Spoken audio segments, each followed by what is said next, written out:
Le peuple lui répond: Nous acceptons d'être responsables de la mort de cet homme, nous et nos enfants. Alors, Pilate leur libère Barabbas. Il fait frapper Jésus à coups de fouet et il le livre aux soldats pour qu'ils le clouent sur une croix. Alors, les soldats romains emmènent Jésus dans le palais du gouverneur. Ils rassemblent toute la troupe autour de lui. Pour se moquer de lui, ils lui enlèvent ses vêtements et lui mettent un habit rouge. Ils tressent une couronne avec des branches épineuses et la posent sur sa tête. Ils lui placent un roseau dans la main droite.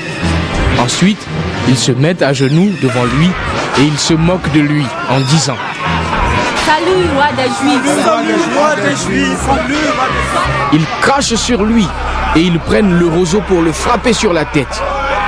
Quand ils ont fini de se moquer de Jésus, ils lui enlèvent l'habit rouge et lui remettent ses vêtements. Après cela, ils l'emmènent pour le clouer sur une croix. Quand les soldats sortent de la ville, ils rencontrent un homme de Cyrène, appelé Simon. Ils l'obligent à porter la croix de Jésus. Ils arrivent dans un endroit appelé Golgotha, ce qui veut dire le lieu du crâne. Ils donnent à boire à Jésus du vin mélangé avec un liquide amer. Jésus le goûte et il ne veut pas en boire. Ensuite, les soldats le clouent sur une croix. Ils tirent au sort pour savoir qui aura ses vêtements. Puis, ils les partagent entre eux et ils s'assoient là pour garder Jésus. Au-dessus de sa tête, il y a une pancarte.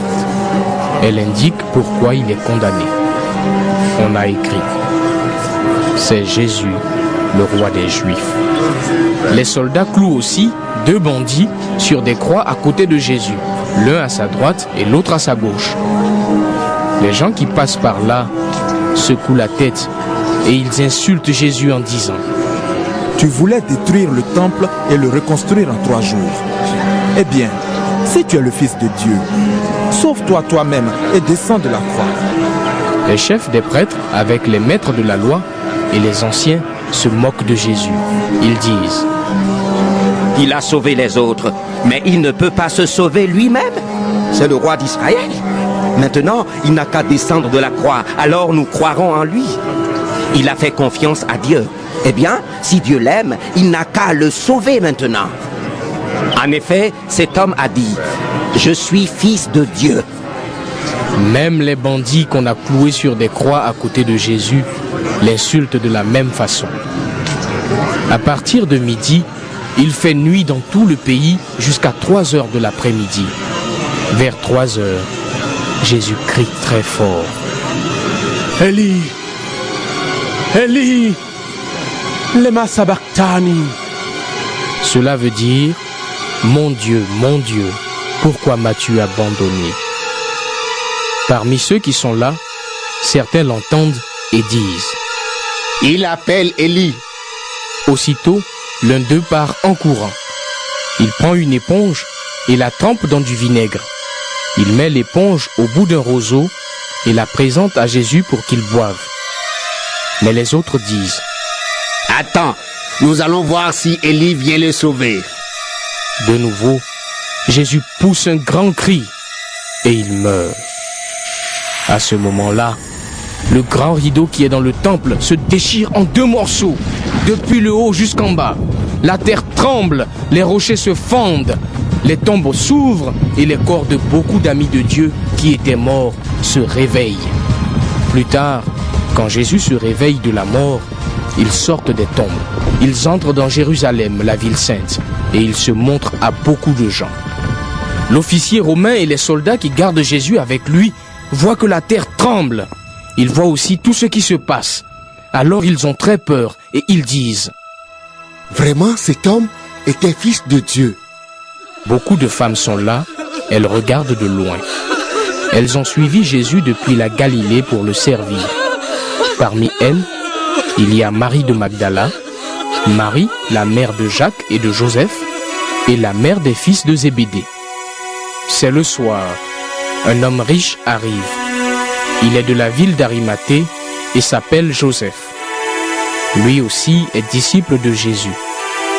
Il va voir Pilate et lui demande le corps de Jésus. Alors, Pilate commande de lui donner le corps. Joseph le prend et l'enveloppe dans un drap neuf. Il met le corps dans la tombe qu'il vient de faire creuser pour lui-même dans le rocher. Ensuite, il roule une grosse pierre pour fermer l'entrée de la tombe et il s'en va. Marie de Magdala et l'autre Marie sont là, assises en face de la tombe. Le jour suivant arrive. C'est le jour qui suit la préparation du sabbat. Les chefs des prêtres et les pharisiens se réunissent chez Pilate et ils lui disent: Excellence, nous nous souvenons d'une chose. Ce menteur a dit quand il était encore vivant: après 3 jours, je me réveillerai de la mort. Donc, commande que des soldats gardent la tombe jusqu'au 3e jour. Sinon, ses disciples pourront venir voler son corps. Ils diront ensuite au peuple: il s'est réveillé de la mort. Ce dernier mensonge serait encore plus grave que le premier. Pilate leur dit: Voici des soldats. Allez, faites garder la tombe comme vous voulez. Ils vont préparer la garde de la tombe. Ils bloquent la pierre de l'entrée et ils mettent les soldats pour la surveiller. Matthieu, chapitre 28.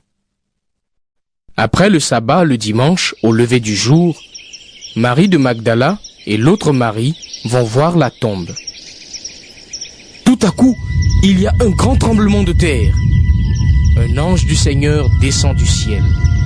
Il vient rouler la pierre de la tombe et il s'assoit dessus. Il brille comme un éclair et ses vêtements sont très blancs. Les soldats qui gardent la tombe sont effrayés. Ils se mettent à trembler et ils deviennent comme des morts. L'ange dit aux femmes: Vous, n'ayez pas peur. Je sais que vous cherchez Jésus, celui qu'on a cloué sur une croix. Il n'est pas ici. Il s'est réveillé de la mort comme il l'a dit. Venez voir l'endroit où il était couché. Ensuite, allez vite dire à ses disciples: il s'est réveillé de la mort et il vous attend en Galilée. Vous le verrez là-bas. Voilà ce que j'ai à vous dire. Les femmes quittent vite la tombe. Elles ont peur, mais elles sont très joyeuses.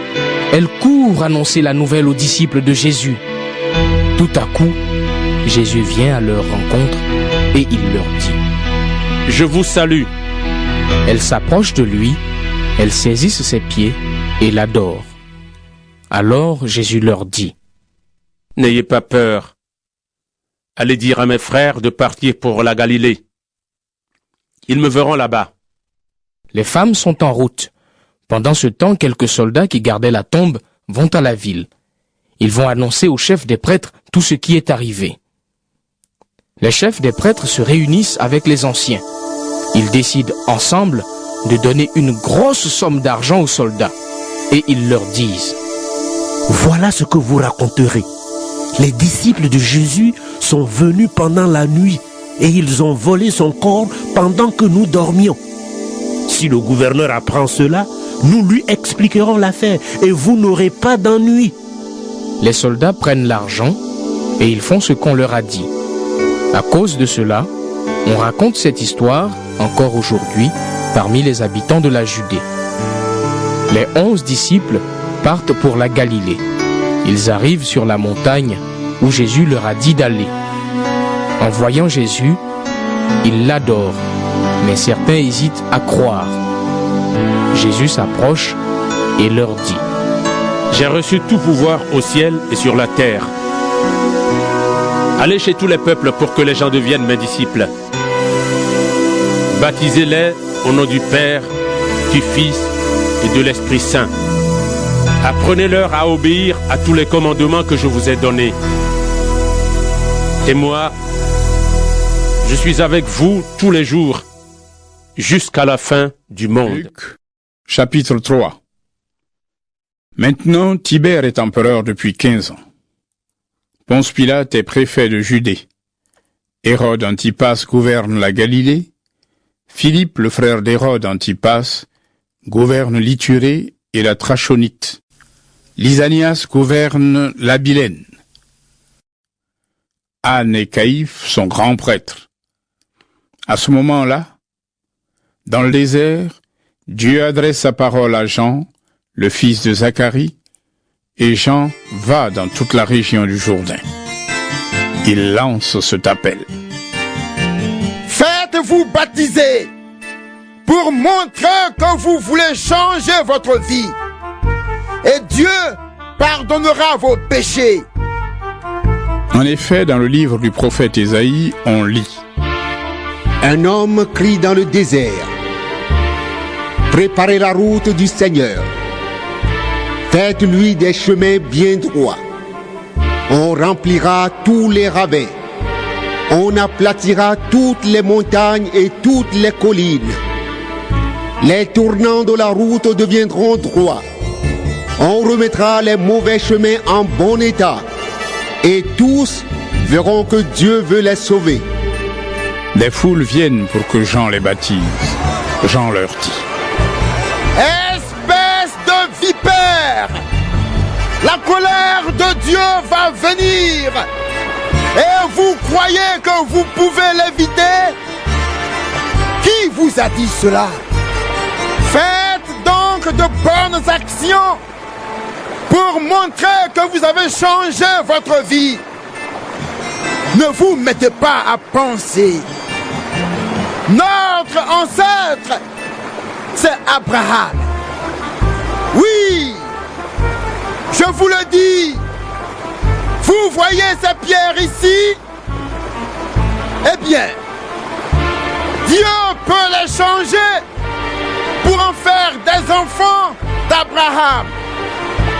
Déjà, la hache est prête à attaquer les racines des arbres.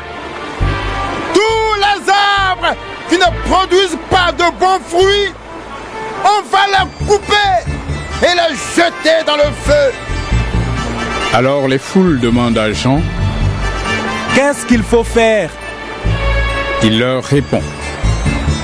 Celui qui a 2 vêtements doit en donner un à celui qui n'en a pas.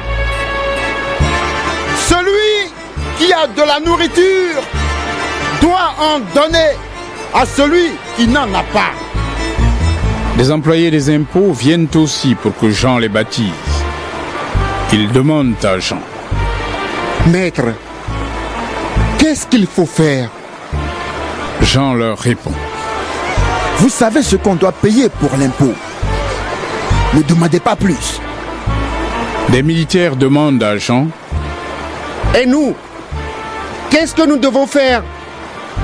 Il leur dit. Ne prenez d'argent à personne, ni par la force, ni par le mensonge. Contentez-vous de votre salaire. Le peuple attend ce qui va arriver et tous se demandent en eux-mêmes. Jean est peut-être le Messie. Alors Jean leur répond à tous. Moi, je vous baptise avec de l'eau. Mais il vient, celui qui est plus puissant que moi. Je ne suis pas digne de lui enlever ses sandales. Lui, il vous baptisera avec le feu de l'Esprit Saint. Dans la cour, il tient son vent dans les mains pour séparer le grain de la paille. Il va ranger son grain dans le grenier. Mais la paille, il va la brûler dans le feu qui ne s'éteint pas. Jean donne au peuple beaucoup d'autres conseils, et ainsi, il lui annonce la bonne nouvelle. Le gouverneur Hérode a pris Hérodiade, la femme de son frère. Il a fait encore beaucoup d'autres mauvaises actions. À cause de tout cela, Jean fait des reproches à Hérode. Alors, Hérode fait une mauvaise action de plus. Il met Jean en prison. Quand tout le peuple est baptisé, Jésus aussi est baptisé.